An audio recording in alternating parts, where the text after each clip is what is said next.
Earlier this morning, Army veteran Jake Larson, you just saw him, was honored for his bravery.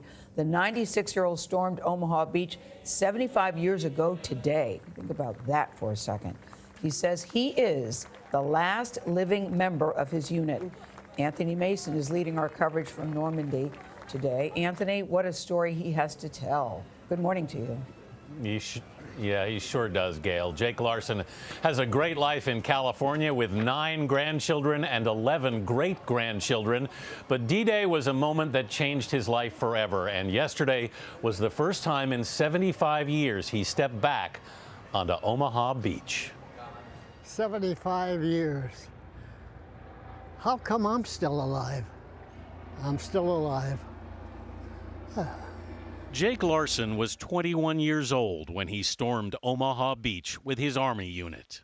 Never in my life did I ever think that I would be standing on Omaha Beach on the 75th anniversary of D-Day. It's like a dream come true, like I won the lottery. The 96-year-old vet says the beach today looks dramatically different. The sea here is clear. It was bloody bodies.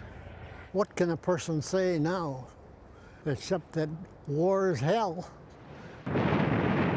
Just think of it, a million mines out in front of us, 2,400 rounds shooting at you at any one time. You stopped for a cigarette. I stopped for a cigarette behind that berm, and my matches were wet.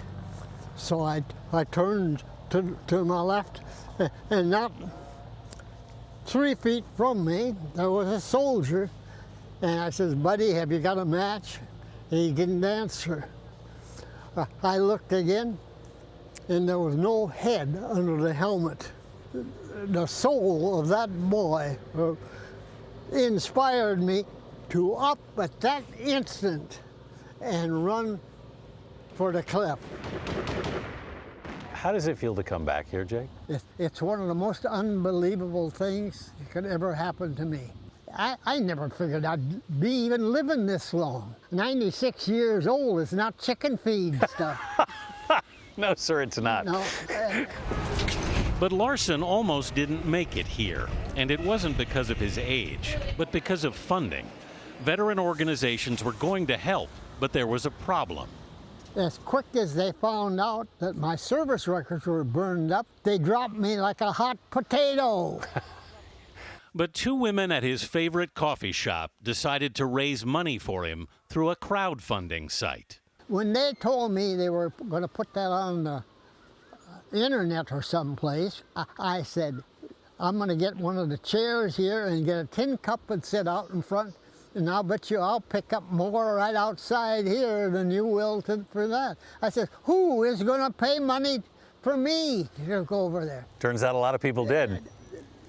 How did that make you feel? Well, it made me feel great because I've got a book that I didn't know if I could publish or not. Yeah. But this is going to help me publish that. And the name of the book is going to be The Luckiest Man in the World. That's how you feel? That's exactly how I feel. Heading straight towards the water? Yeah, just keep right on walking. The motto of your unit, which is on a pin on your hat, I believe, is to the last man. You're the last man now. I am the last man, yes. What do you want people to know on this 75th anniversary, Jake? Don't remember me.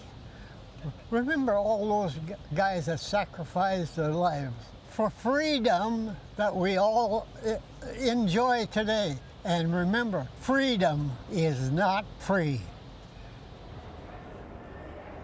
No, it's not. It was his friends at the Bagel Street Cafe in Martinez, California, who started the fundraiser to send him over to Normandy. He's well known at the shop. Jake used to drive himself there 6 days a week. That was until he couldn't drive anymore. He's a little grumpy about that fact, but he's very grateful for this trip. You guys. Oh, God, That's Anthony, crazy. that was so great. I love him saying, don't remember me. But now that you've introduced us to him, We will never forget him. Exactly. We will never forget him. We'll have to look for that book, The Luckiest Man in the World. I love that he considers himself that, and so many of these men who survived have all said something similar to that. You Really can see why amazing. people wanted to be with him. Go ahead, Anthony. And remember, you guys, 96 years old is not chicken feed. No, God, no, sir, it's not. He's still got a lot of, he's very feisty guy. I like that. I like that. A lot of spirit. Yes. Thank you, Anthony Mason in Normandy. What a great job you're doing. Thank you so much.